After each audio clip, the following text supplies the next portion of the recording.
Ladies and gentlemen, welcome back to UC Bearcats on the Prowl. I'm your host, James Ernest, and our co-host, Mark Fightmaster, is back from vacation.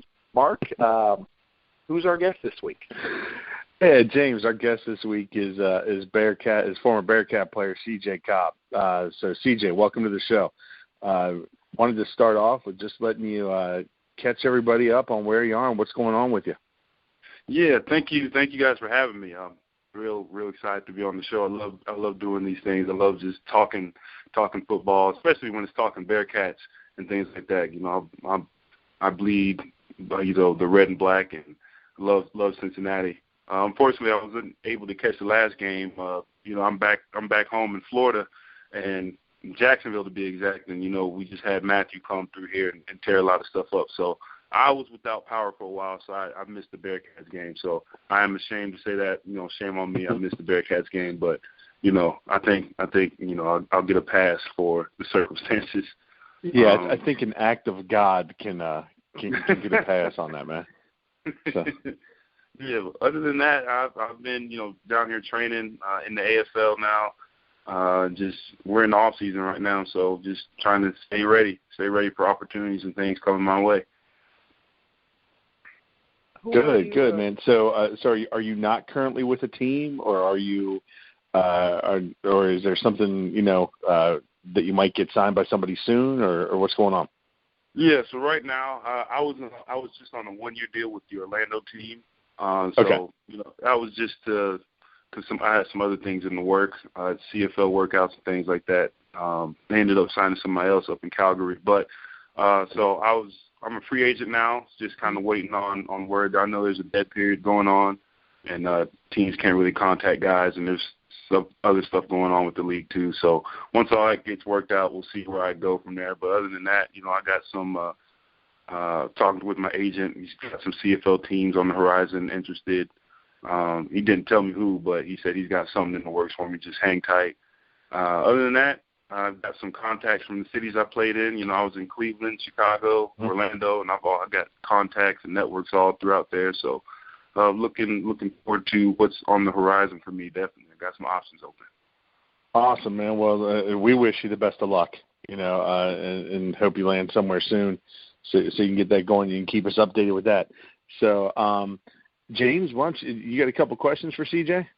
Yeah. I was wondering, when you played for UC, what was your standout moment? What was your favorite, memory when you're telling somebody about your time at UC? What would you tell them? Oh man, there's so many from just that era when we were at UC. That's when the Big East was still rocking, and every game was a do or die game. It was competition every week. I have to say some of my fondest memories, outside of when I got my first start and things like that, was definitely the night we beat Rutgers, man. That was, even though I wasn't playing, but that was my first full year of college football. I was a redshirt freshman. I was being redshirted that year, so I wasn't, eligible to play because I was, redshirted. But just when we beat Rutgers and they were number 7, and when all those people and students rushed the field and we all ran to the middle, it was there's no other high that can match it so far. So that was probably one of my favorite moments in my time at UC, along with so many others, but that was one that just came to mind. Okay. That's awesome. With your time at UC, you ended up going to several bowl games. At the bowl games, what was the best swag you ever got? The best swag? Yeah. The best swag? You know what? I'm going to say the best stuff we got was for the Orange Bowl. The Orange Bowl in Miami, that was definitely the best stuff. We got, the shorts, the shirts, watches. What else did we get? We got some other stuff. And then just being down there in Miami, that experience was awesome. So I would say the best swag goes to the Orange Bowl, definitely.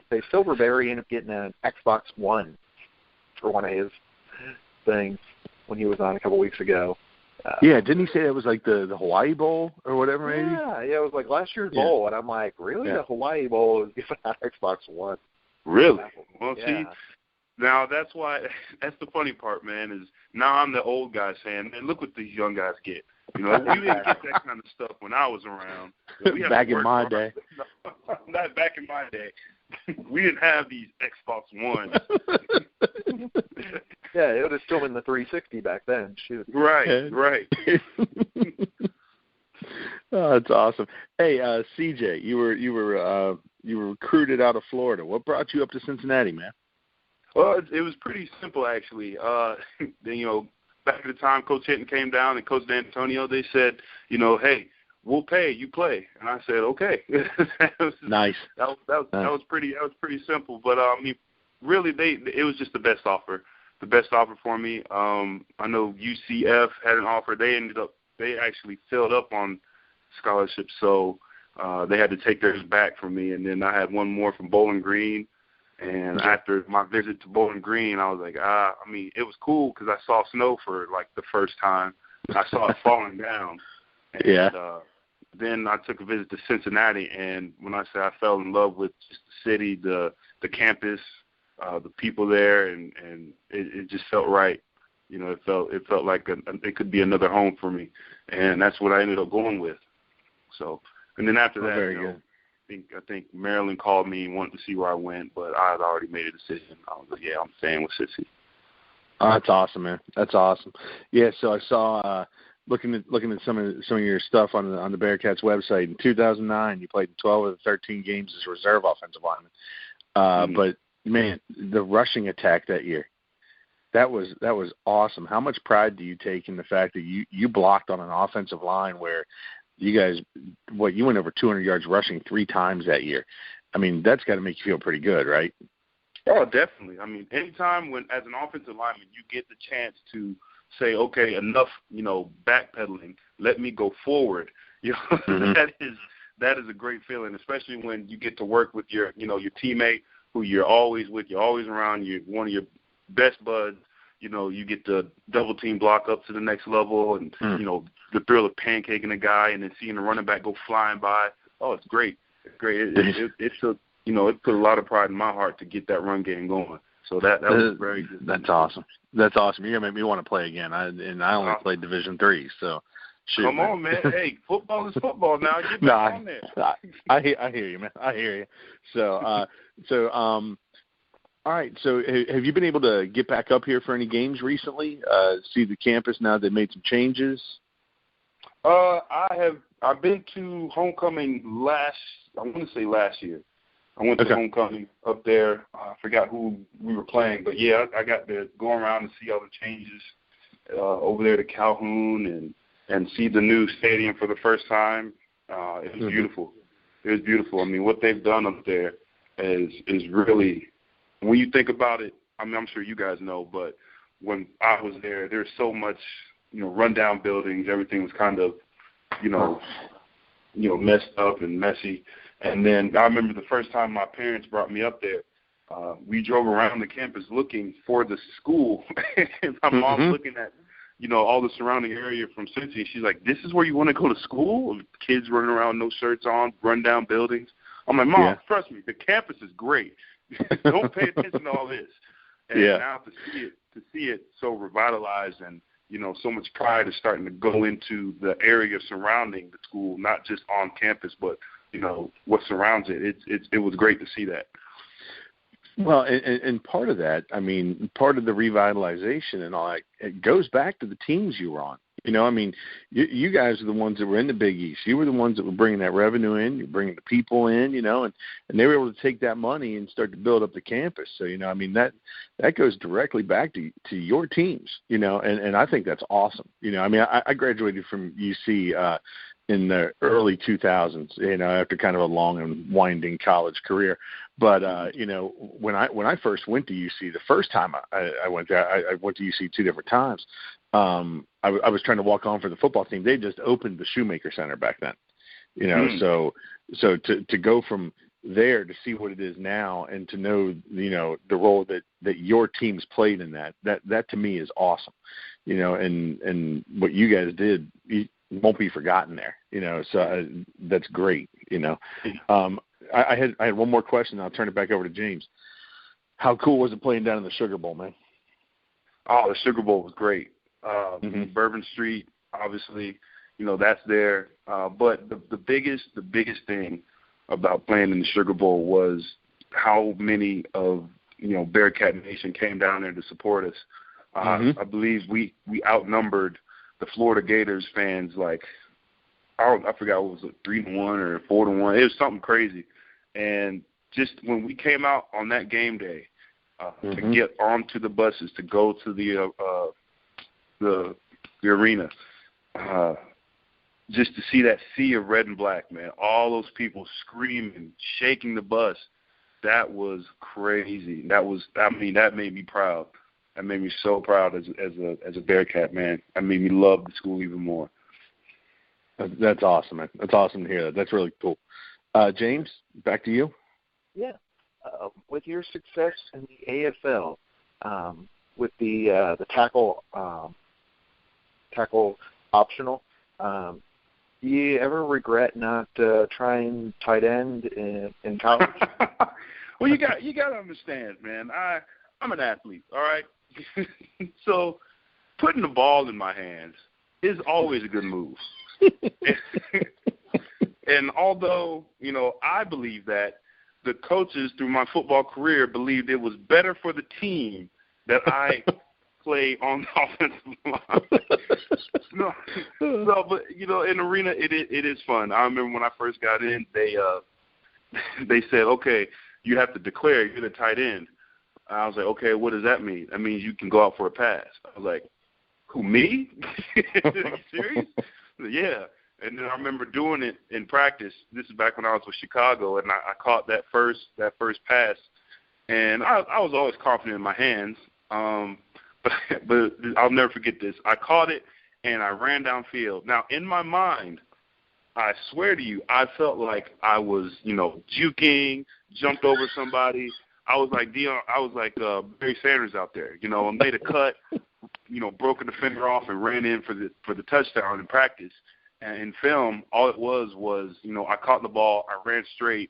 I tried to do some sort of move. You couldn't really tell on film. The top half of my body moved, but my legs didn't really go anywhere, and the guy tackled me. So that's awesome. The coaching point I got for that was, CJ, don't make any moves. Just run straight. Run people over, man. Yeah, just go forward. Oh, I'm not expecting you to home run this. But, you can't tell an athlete something like that, man. No. I'm a peacock. You got to let me strut. There you go. Exactly. You got to have fun with it. And then did you ever do any of the defensive side, defensive end, defensive tackle, anything like that? No, never got that chance, although I feel like I could have done something with it if they allowed me. But, if you mean like tackling, I made plenty of tackles when we threw an interception. So, there you go. So that's my little defensive claim to fame right there. I got like 3, 4, maybe even 5 tackles throughout my career as a whole. Any goodie stories of Dominick since you played with him at UC? How many stories do I not have? I mean, I have plenty of stories on Goody. In UC, we were roommates, and that was always fun. But it was funny because it's like it followed us from UC to the AFL to even when we went over and played in the AFL or All-Star game / exhibition game in China. That's actually where this story comes from. So me and him were roommates again in China, and we were in Beijing. And I remember I was in the restroom in China. There's something in China where they don't believe too much privacy or something like that. So in the bathroom, everything was glass. The shower was straight glass, see-through. The toilet was glass, see-through. Not the toilet bowl, but where the toilet was see-through. So there's no door to block it off, so nobody would see you. So me and him are in the room. I'm in the bathroom, and the housekeeping lady walks in. I happen to be, doing my business in the bathroom, not paying attention. And the housekeeper walks straight into the bathroom. Goody says nothing to her. walks straight into the bathroom, screams, "Oh my goodness," in Chinese, and drops her towels and says, "So sorry," and then heads screaming out of the door. So, I get up and I look at Goody and I go, "Goody, hey man, you didn't tell I was in the bathroom?" And Goody like I know Goody. He's got this real laid-back voice, just cool, calm, collected. He looks at me and he goes, "Hey, bruh, I tried to tell her. I don't know what to say." I was just like, what? Oh, man. But I got him back because he was taking a shower one day, and I saw the lady walk right into our room, and I walked right past her and didn't say a word. Nice. So, yeah, I got plenty of stories with me and Goody, man. He's a great dude. I love that guy, man. One of my good friends. I actually just got off the phone with him before talking with you guys. Oh, cool. Yeah. Yeah, he's supposed to be starting a show sometime next season with our network, so that'll be a lot of fun. How he had that YouTube show, Goody's Corner. Oh yeah, that's another story. Goody always did his little Goody's Corner when we were on the road with Cleveland, and that was always feature me in it somehow. Just a quick camera flash of me doing something stupid on the side. But yeah, Goody always did that. That's awesome to hear. He's got that up and running now. Yeah, we're working on setting something up for sometime next year. Awesome. Because the networks, we're always expanding, coming up with new programming. I mean, shoot, right. It's a shame. You know anybody who's good with communication? Yeah. That might have a communication degree. Do you know anybody like that? Well, I have one. I do have a communications degree. So there you go. If you need a co-host or something like that. Exactly. We'll keep you in mind. I'm always open for opportunity. I'm always open for opportunity. Sounds good. What we're going to do is we're going to take a 60-second break for a commercial, and we'll be back and we'll review the UConn game, and then we'll wrap things up. The Bearcats on the Prowl is coming back from commercial. So your host, James Ernest, with Mark Fightmaster, and, of course, our guest, CJ Cobb. Still here. Mark, excellent. We were glad you stayed for after the commercial. Wanted to get your opinion on the UConn game, Mark. What did you think? Well, it was rough. Before we went on the air, we were talking with CJ, about the game. He either fortunately or unfortunately couldn't see it. I wasn't on last week. I would have predicted a win, and I would have predicted probably a handy win. When you can't dent that goal line, you can't get in the end zone. It's tough. And then on top of all that, and I know this is going to hurt CJ, being an offensive lineman, when you have 2 net yards rushing for a game, that's not a formula for winning.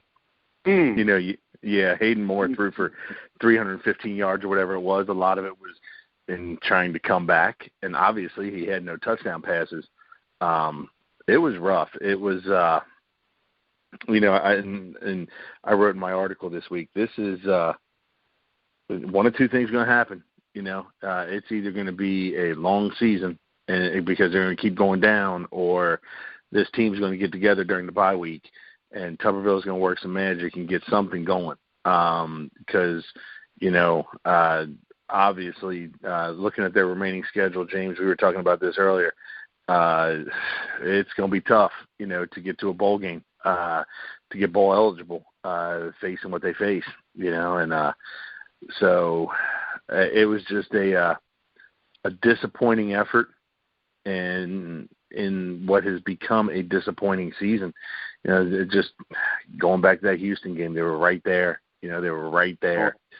And then it's just gone down since then, and it has got to get turned around quick. And for many reasons, the bowl eligibility, but I honestly, in my opinion, Tommy Tuberville's coaching for his job. So it's going to be interesting to see what plays out from here. Like I said, one of two things going to happen. It's going to become a longer season, or things are going to turn around. What was the final score of the game? If you don't mind me asking. It doesn't bring up too much pain for you. It was 20-9. Yeah, 20-9. Yeah. Ooh. So it's not like the defense played bad. Right. The defense played, as far as I'm concerned, 20 points. That's right there. That's the kind of those are the games that you should win. Yeah, those are the games you should win. And considering they had to kick 3 field goals, so you turn those into touchdowns. You keep those drives going. There you go. It's 21-20. So the defense played well enough to afford them a chance to win. The offense just couldn't do it. Just could not do it. The crazy part is they were up 9-0. I mean, those field goals came really early in the game. Yeah. I was at the Ohio Renaissance Fair, and I kept checking my phone. I'm like, hey, good, another field goal. And then all of a sudden, UConn turned it around and just, unfortunately. Yeah, and to me, that's the problem, settling for field goals early. They had a chance to go in there and take that home crowd out of it, and get Houston back, or get UConn back on their heels, and it just couldn't happen. They could not convert it into touchdowns. So, and CJ, I'm sure you understand that's frustrating as all hell. For an offensive lineman and an offensive player. Definitely. Back my senior year, it kind of reminds me, when they played Houston, they played so well up until that last few minutes in the fourth. And it reminded me of when we played Oklahoma, was it my senior year, and they won by like 1 or 2 points, and we'd been playing so good that whole game. We just knew if we would have beaten Oklahoma, it would have turned our season around. And I hope the same doesn't happen for UC with losing to Houston, because you play so well, you get so up for those games, and then you lose those games after coming so close, and then it's almost like it all just starts rolling downhill. Like every game after that is just worse and worse, and you're looking for answers, and nobody seems to come up with them. Hopefully, the good news is they have a bye week next week or this week, right? Coming up. Yeah. So hopefully, you circle the wagons. That's the term that coaches always use. Circle the wagons. You get guys, back up. You learn from the mistakes. You move forward from it, and you just go play ball. That's the best. That's the best remedy for losing, is just get out there and go get a win. Now, CJ, in a week like this, coming off a disappointing performance and having the bye coming up, what would this week entail? What do you think they're going to be doing this week? With no game Saturday, will they practice 3-4 times? Would they take some time off? What do you think? It usually depends on the coach's temperament. Okay. Sometimes the coach, if the team is banged up, if he sees a lot of guys are banged up, then he'll back off some, and he'll let guys get back right. A little bit more training room time, take the pads off. You will practice. You will practice some, just to make sure that you keep your body right, keep in shape and things like that. Lifting comes in big this week for the bye week. You get back in the weight room, get after it a little bit. But depending on how the coach's temperament is and how he gauges the team, how he feels that they are, that usually dictates what happens on the bye week. So if they're kind of lackadaisical and don't really care, then you got to kind of go out there and whip them into shape. If they're banged up and they're looking for answers, you kind of rally them. You get them going. You give them something to believe in. Circle the wagons, like I said, and then you get ready for your next opponent.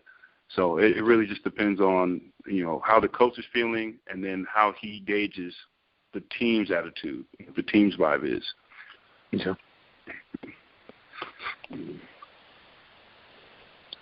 So how do you feel they're going to do that, or 2 weeks from now against ECU? Have you got to I haven't seen too much. Yeah, I haven't seen too much of ECU, unfortunately, so I can't give you any good scouting tips on them. But, I feel like from what I have seen from UC, we have potential for big plays and things like that. We just got to get that offense clicking. I think the defense is coming along pretty well. The defense, from what I've seen in the games I've seen, they've done pretty well. And then just late in the games, you can only hold people back for so long before they find a way. So if they could just get that offense clicking and have the defense keep improving every week like they have been, then I think we'll be all right. Yeah, I mean, if they could have half the offense that they had last year, because unfortunately they ended up losing, 5, 6 very important wide receivers. Right. Mm-hmm. Yeah. Now, looking ahead to East Carolina a little bit, I know we're going to do this next week also, but it's the passing offense you got to worry about.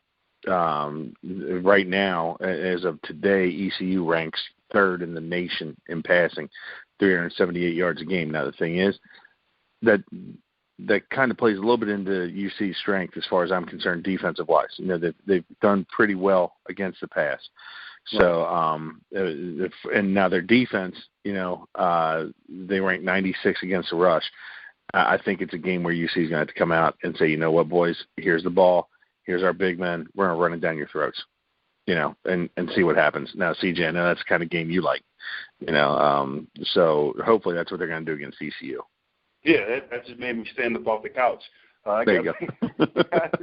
Yeah, put it on the offensive line, man. A lot of people don't know this, but we get hyped when coaches say, "Hey, big guys, this is on you." Give us some room, give us some lanes. We're gonna put it in your hands. As an offensive lineman, that's our chance to make a play. You make a great block, clear a big hole for the running back, and they're gone. A lot of people don't give, the offensive line credit for that. They'll give the running back what great vision, what a great opportunity. Yeah, great vision to see a huge hole right in front of your face. Great job. Not taking away from the running backs and stuff, but, I hear you. I give props to the big men up front, man. That gets us going when you put the responsibility on us. Go make it happen. Yep. Well, CJ, we greatly appreciate you being on our show tonight. Oh, yeah. My pleasure. Definitely. We plan on definitely having you back in the future. And, maybe working out something with Good Pasture and getting you a show down there covering the Jaguars or covering another team down in Florida. Would be great. No, anything can happen. Anything's possible. Like I said, I'm never one to turn away from opportunity. So we'll see what happens in the future. We'll take it a day at a time. See what happens. There you go. Hey, CJ, do you have you on Twitter? I am on Twitter. Okay. What's your handle on Twitter so some of our guys can? So it's at King Cobb 70. Okay. So kind of like King Kong, only King Cobb, COBB 70. Yeah. Excellent, man. So CJ, before we get out of here, I want to wish you luck, man. All right, with whatever happens for you, and I know you got a lot of support up here in Cincinnati. Dude, you killed it tonight. Thanks for being on, man. Oh, thank you for having me. It was great. It was fun. It was my pleasure. Well, I'm James Ernest, and this is Mark Fightmaster and CJ Cobb, our guest. Just before we sign off, want to go over the upcoming list of guests. Next week, we're going to have Dakota Marshall, who was with the Northern Kentucky Nightmare and the Northern Kentucky River Monsters. He's an ECU alum. Since we're playing ECU, we figure we'd have him on. Then after that, we have Anthony Hoke, Brandon Mitchell, and then on the 9th of November, since we're going to start into the basketball coverage, we're going to actually have 2 guests that week. We're going to have Terrell Birdman, which, of course, CJ played with, and then we're going to have Terry Nelson on the basketball front. So very star-studded lineup. I'll be sure to tune in. Bring popcorn. Listen to you guys. That's what we like to hear. So, folks, please tune back in next week on the Grueling Truth Network, and have a great weekend.